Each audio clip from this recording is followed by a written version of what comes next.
Good morning దేవుని ప్రియ కుమారుడ, good morning దేవుని ప్రియ కుమార్తె, స్పెషల్ గుడ్ మార్నింగ్. ఈ ఉదయాన్న దేవుడు నీతో మాట్లాడుతూ ఒక విషయం చెప్తున్నాడు. నీపైన శిక్ష అంతటినీ కూడా నేను కొట్టివేసేసాను, నీపైన నేరం అంతటినీ కూడా నేను కొట్టివేసేసాను. చూడండి, బైబిల్ మాట మీకు చదువుతున్నాను. ఈ ఉదయాన్న జాగ్రత్తగా వినండి. హెబ్రీయులకు రాసిన పత్రిక 2వ అధ్యాయము ఈ విధంగా ఉంది. కావున మనం విన్న సంగతులు విడిచిపెట్టి కొట్టుకొని పోకుండానట్లు వాటి యందు మరీ విశేష జాగ్రత్త కలిగేందుకు. విన్న సంగతులు ఏమవుతున్నాయో అవి విడిచిపెట్టిన సమయంలో ఒక ప్రవాహం, నదులు ఎలా అయితే నదులో ఒక వ్యక్తి కొట్టుకుని వెళ్ళిపోతాడో అలా కొట్టుకుని వెళ్ళిపోతాడట.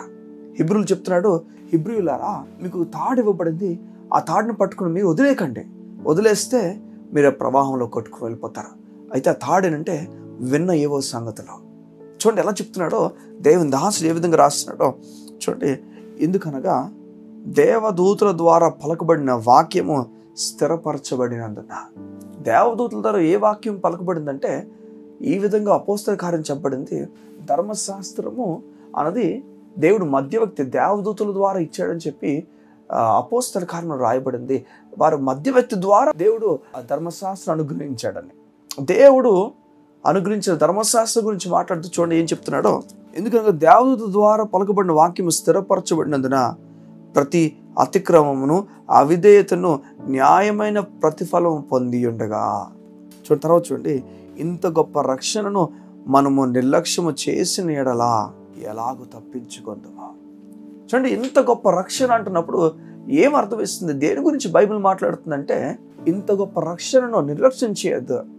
ఏంటి రక్షణ? ఆ డీటెయిల్స్ పైన ఇచ్చాడు. ఏంటంటే ప్రతి న్యాయమైన తీర్పు, ప్రతి అతిక్రమము దాని ప్రతిఫలం పొందింది. అంటే నీవు నేను కానీ మా ఈ లోకంలో ఉన్నవారు కానీ చేసిన తప్పులకు దేవుడు ప్రతిఫలాన్ని సిలువపైన అనుగ్రహించేశాడు. దేవుడు శిక్షించేశాడు. యేసు ప్రభు చూడండి, పాపానికి జీతం మరణం అయితే ఆ మరణానికి యేసు తనకు తానుగా అప్పగించుకున్నాడు. నీ ఒకవేళ ఒక 50,000 ఎవరికి ఇవ్వాల్సిన పని వస్తే నువ్వు వారికి ఇచ్చేస్తే ఇక డబ్బులు ఇవ్వాల్సిన పని లేదు, కారణం నువ్వు ఇవ్వాల్సిన ఇచ్చేసావు గనక. అలా నీవు మరణించాల్సిన సమయం ఉండగా, ప్రపంచం అంతా నలుమూలన ప్రజలంతా మరణించాల్సిన సమయం ఉండగా, పాపాన్ని జీతం వారు పొందుకోవాల్సిన సమయం ఉండగా దేవుడు వచ్చి మనల్ని తప్పించి తాను పొందుకున్నాడు. సంగమా, అవును, ఈ మాటకు సంతోషపడాలి. మన శిక్ష అంతా తాను తీసేసుకున్నాడు. దేవుడు ఇప్పుడు చెప్తున్నాడు, ఎంతైతే శిక్షించబడాల నువ్వు, ఆ న్యాయమైన ప్రతిఫలం, ఆ న్యాయమైన తీర్పు యేసు మీద పడిపోయింది. యేసు తీసేసుకున్నాడు. నువ్వు భయపడాల్సిన అవసరం. అందుకు ఇంత గొప్ప రక్షణను నిర్లక్ష్యం చేయొద్దు. చేస్తే తప్పించుకుంటావా? ఒకవేళ యేసు ప్రభునందు విశ్వాసం ఉంచి వెనక్కి వెళ్ళిపోయిన వాడవేమో, లేకపోతే నువ్వు అసలు నీ రక్షణ గురించి ఆలోచన లేనివాడవేమో, ఏదైనా అనుకోకుండా క్లిక్ చేయడం వల్ల వింటున్నావేమో. నీకు ఒక మాట నేను చెప్తున్నాను, నీ రక్షణను నిర్లక్ష్యం చేయదు. రక్షింపబడలేని వ్యక్తి ఒక అన్యుడు అయితే, యేసు అంటే నీకు తెలియని వ్యక్తి అయితే, ఈరోజు చెప్తున్నాను, నీ పాపాలన్నీ క్షమించాడు యేసు ప్రభు. నువ్వు నమ్మితే చాలు, నీ జీవితం మారిపోతుంది. నువ్వు నమ్మితే చాలు, నూతన నెమ్మదిని నువ్వు చూస్తావు, నూతన బలాన్ని ఉదయాన్న నువ్వు చూడబోతున్నావు. యేసు అనేది చెప్తున్నాడు, నేను నిన్ను ప్రేమిస్తున్నాను. నీ కొరకే కదా, నీ పాపాల కొరకే కదా నేను చనిపోయాను. ఈ లోకంలో ఎవరు నీకోసం అంత చేస్తారు చెప్పు? నేను చేసినట్లుగా ఎవరు చేయగలరు చెప్పు? నేను నిన్ను ప్రేమిస్తున్నాను, పరలోకాన్ని విడిచిపెట్టి నీ కొరకు భూమి మీదకి వచ్చేసాను. ఈ ఉదయం దేవుడు నీతో చెప్తున్నాడు, నా ప్రేమ నీ పట్ల ఉంది. ఇది గొప్ప రక్షణ, నిర్లక్ష్యం చేయొద్దు. ఒక తాడు ఇవ్వబడింది, ఆ తాడు ఈరోజు నువ్వు వింటున్న వాక్యం పట్టుకుని నువ్వు వదిలేక జారి పడిపోయావా, ఇక నది నిన్ను కొట్టుకొని వెళ్ళిపోతాయి. ఇక నువ్వు జీవితంలో తప్పించుకోలేవు. నీకు ఒక మాట చెప్పనా, పూర్తిగా నీ పాపాల శిక్ష ముగించబడింది. సంగమా, దేవుడు నీ పైన కోపంగా లేడు, దేవుడు నీ పైన ఆగ్రహంగా లేడు.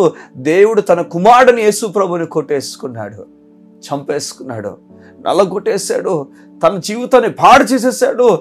ఆఖరికి మరణించే స్థితికి, మరణానికి తీసుకుని వెళ్ళిపోయాడు. మరణించిన మన జీవితాలు సజీవంగా బలంగా దేవుని ఆరాధించాలని దేవుడు కోరుతున్నాడు. నేను పిలుస్తున్నాడు, రా రా, నీ జీవితాన్ని మారుస్తాను, కడతాను. నూతనమైన ఉద్యోగాలు, నూతనమైన వ్యాపారము, నూతనమైన కుటుంబము, నూతనమైన పనులు నీ జీవితంలో ప్రారంభిస్తాను. దేవుడు ఇచ్చేదానికన్నా ఈ లోకంలో ఇంకెవరైనా ఇవ్వగలరా? దేవుడు చేసేదానికన్నా ఈ లోకంలో ఇంకెవరైనా చేయగలరా? లేరు, చేయలేరు. దేవుడు నిన్ను పిలుస్తున్నాడు, దాని కుమారుడిగా కుమార్తెగా పిలుస్తున్నాడు. ఎవరైనా లోబడిపో ఆయనకి. లోబడానికి జీవితం చేసే తర్వాత చూడు, ఈ రక్షణ నీ జీవితాన్ని మారుస్తుంది. నీకు గుడ్ న్యూస్ చెప్పరా, నీ పాపాలు మొత్తం తుడిచేశాడు ఆయన. మొత్తం అంతటిని తుడిచేశాడు.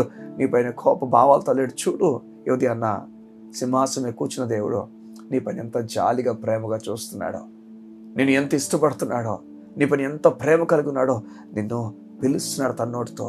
నీతిమంతురాలా, నీతిమంతుడా రా, నా సింహాసనం మీద కూర్చుందో కానీ, నా తొడ మీద కూర్చుందో రా, నాతో పాటు ఉందో రా, నిన్ను గొప్పగా నేను తీసుకెళ్తాను చెప్తున్నాడు. గొప్ప ఆశీర్వాదాలతో నెమ్మతో దేవుడు నిన్ను నడిపిస్తాడు. నమ్ముతున్నావా? ఇంత గొప్ప దేవుడు దగ్గర ఉన్నావు కదా, నీకేం కోదు ఉంటుంది చెప్పు. నేను ఎవరు తీసుకెళ్ళిపోతారు, ఎవరు నేనేం చేయగలరో చెప్పు. నీకు వేరుగా రూపింపడిన ఏ ఆయుధము కూడా వర్ధిల్లదు సుమా. నీ జీవితాన్ని దేవుడు గొప్పగా నడిపించబోతున్నాడు. దేవునితో కూర్చోవడానికి అర్హులం కాదు, అర్హత సంపాదించుకున్నాం యేసు ప్రభు వల్ల. బిగ్గరగా హల్లెలూయా చెప్పచ్చు. ఇంత గొప్ప వాను కలిగినందుకు. కళ్ళు మూసుకుంటావా? ఏదైనా నీ జీవితానికి ఇచ్చినాడు, ముందు గొప్ప కార్యాలు చేయబోతున్నాడు. మా తండ్రి, నీ బిడ్డలు వారి జీవితంలో నీ దయా కిరీటమున నెమ్మదిని ఇచ్చి నడిపిస్తుంది నీకు వందనాలు. ఏ విషయాలైతే వారి అనుభవాలు మరింత లోతుగా ఇంకా లేదు నిలబడలేనన్న విషయాలు ఉన్నాయో వాటన్నింటిలో వారికి ధైర్యం ఇవ్వండి, నీ కాపుదలు ఇవ్వండి, నెమ్మది ఇవ్వండి, ప్రొటెక్షన్ ఇచ్చు దేవుడు నీకు వందనాలు. నీవు వారికి ఇచ్చిన రక్షణ బట్టి నీకు వందములు. ఎప్పుడు నిర్లక్ష్యం చేయకుండా ఆ రక్షణ పట్టుకొని ధైర్యంగా ముందుకెళ్ళే వారుగా వారి నుంచండి. పూర్తి పాపాలు క్షమించబడ్డాయి, దేవుడు నాపైన కోపంగా లేడన్న ధైర్యమును భావమును నీ బిడ్డలకి ఇవ్వండి. నీ గొప్ప నెమ్మదిని ప్రకటిస్తూ దేవుని సమాధానం వారి కుటుంబాలకు నింపబడిన కాక ప్రార్థిస్తూ యేసునామమున ప్రార్థిస్తున్నాను తండ్రి. ఆమేన్, ఆమేన్. నీకు ఇవ్వబడిన తాడు విన్న మాట మర్చిపోతూ పట్టుకో. నీ పూర్తి పాపాలు క్షమించబడ్డాయి. God bless you. See you tomorrow.